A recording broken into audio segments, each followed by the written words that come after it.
Hello, I'm Deborah and welcome to my booktube channel, Fictional Latitude. This is my first ever video for booktube, YouTube, however we want to call it. And so as a way of introducing myself and the books that I like to read, I'm going to answer a few booktube newbie tag questions so that you can get a better understanding of me. So let's go for it. First question is, why did I start this channel? And you'll have to excuse the dog that's always in the background. There's always at least one. So why did I start this channel? I started this channel because in my previous job I was a host of a book club, and as I no longer work there, I don't have that opportunity at the moment to share my thoughts and ideas about different books, what I'm reading with other people. So because I live in the middle of the countryside, Spanish countryside, so I thought this would be a good way to do it. What fun and unique things do I bring to YouTube? Well, I am me, and there's only one of me, thank goodness. So that's the uniqueness. Fun, well, sometimes I can crack a joke or two. We'll see how that goes. I don't want to force the humour onto you.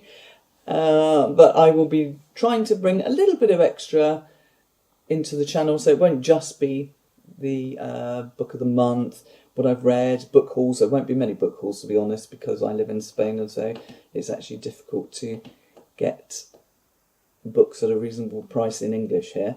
My Spanish is not that good to read the books in Spanish. Because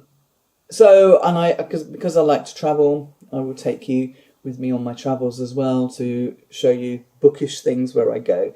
So if I end up in a church with a wonderful collection of manuscripts, for example, I'll show you that. If I'm going to the British Library, which I will be at the beginning of March, I'll take you there and show you bookshop windows, all that sort of thing. So that's the extra that you'll get in addition to the usual booktube content. So why do I like reading? Well, like most people, it's because of the escapism. And the reason I prefer reading rather than watching films is because I feel that I get the opportunity with a book to do the colouring in. I'm given the outline by the author. I'm allowed then to add the details and the colours myself, which you can't do with a film. So, for example, after I'd read the Harry Potter books, way back when, and the films came out, and I knew who was going to play Hagrid, I couldn't watch it because Robbie Coltrane, brilliant actor as he was not my Hagrid. So I didn't want to watch that. It would have ruined the Harry Potter for me, as it were. So the reason I like to read is so that I can be given a story, be given somewhere to go, but I can make it my own journey. What questions would I like to ask my favourite booktubers? The first question, and I think the most important question, would be, what is your favourite book of all time? I think that then gives you an insight into what that person really likes about reading, what it is that strikes them in their reading heart. So, for example, Frankenstein is my favourite all-time novel, and I return to it year after year after year. It's a reread again and again. And the reason being is that, one, for a book that's over 200 years old, it's really easy to read. But two, it has so much in it that every time I go back, I find something new. I interpret things maybe a different way. So that's why I think it would be interesting to ask a booktuber about their favourite all-time book. What challenges are booktuber hardest to overcome? About everything, I think. No, planning the content, fine. Creating the content, i.e. me sitting in front of the camera, is hard. And the editing, even more. So you're going to have to bear with me because the initial videos are going to be, let's just say, raw. But once I've got the hang of it, it should all be plainish sailing. Okay, so when did I start reading? I don't know what the average reading age is for children. or was. But I was given my first book when I was 3, The Aristocats, which was based on the Disney film. It was in the shape of a cat, and it was given to me by my baby sister upon her birth. As soon as I had that book in my hand, I cared not a jot for the presence of my baby sister.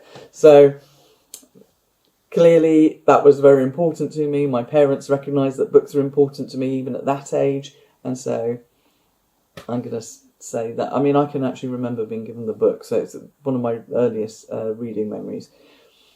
Also, way back in the 70s, there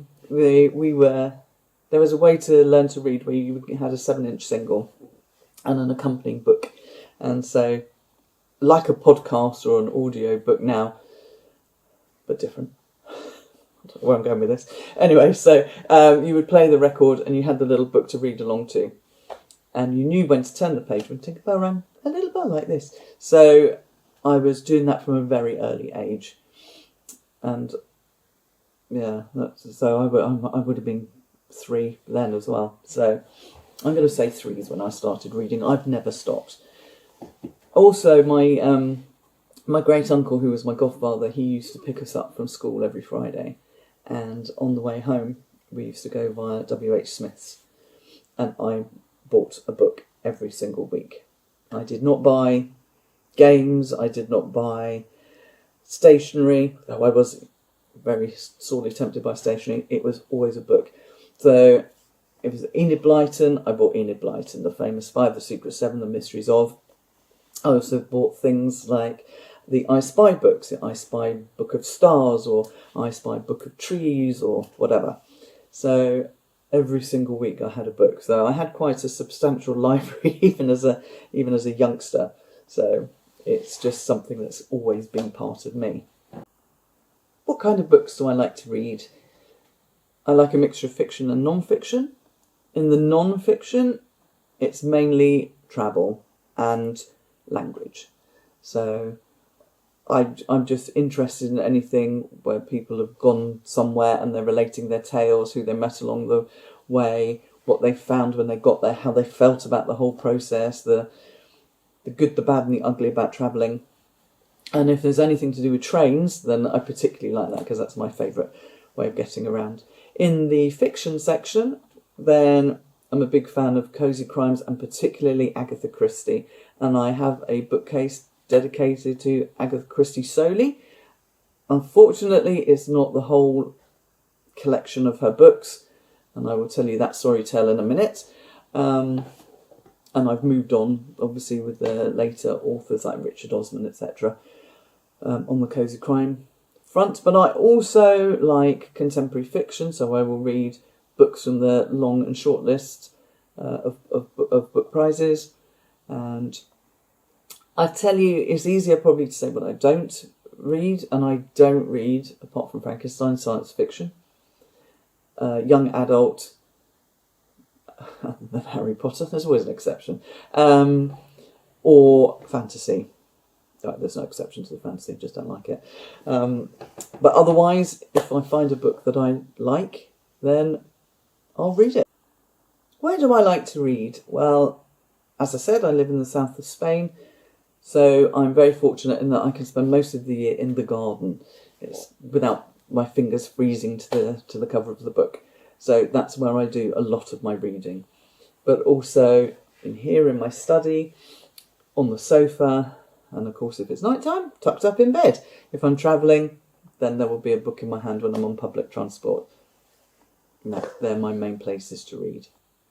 What does my book collection look like? That's some of it behind me. You're resting on another part of it. This is my study, so I've got a few bookcases in here, but there are bookcases in the hall, the bedroom, the living room, the dining room, the kitchen. Piles of books dotted all through the house. Wherever there's space for a book, there's a book. So that's what it physically looks like. I organise the fiction books by alphabet, author's surname. I can't be bothered to do the genre thing with the fiction. But the non-fiction is done by subject matter. So the bookcase that you're sat on at the moment has got you're directly in front of all of my, even though they're theoretically not non-fiction, but you're in front of all of my classics, along with all the theory that goes with it. So it's not just Aristophanes' plays, it's also the theory of Greek writing or ancient Roman writing, and also the language books and travel and so on and so forth. So they're all organised in subject matter, and the cookery books are in the kitchen where they belong, because there's no point in having a cookery book elsewhere, if you ask me. So yeah, that's it.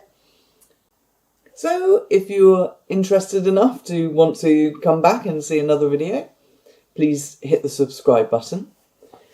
I will be posting content roughly once a week, and it will include book of the month. If there's a particularly good book that I would like to share with you, then I will do a short sort of resume on that book. As I said, I'll be when I go travelling and I find bookish things that I think you'd be interested in, then I will take you with me. And generally anything book related, favourite books of the month, favourite books of the year, favourite books of whatever, what my reading ambitions are for this year, so on and so forth. So anyway, I hope to see you again soon. Bye.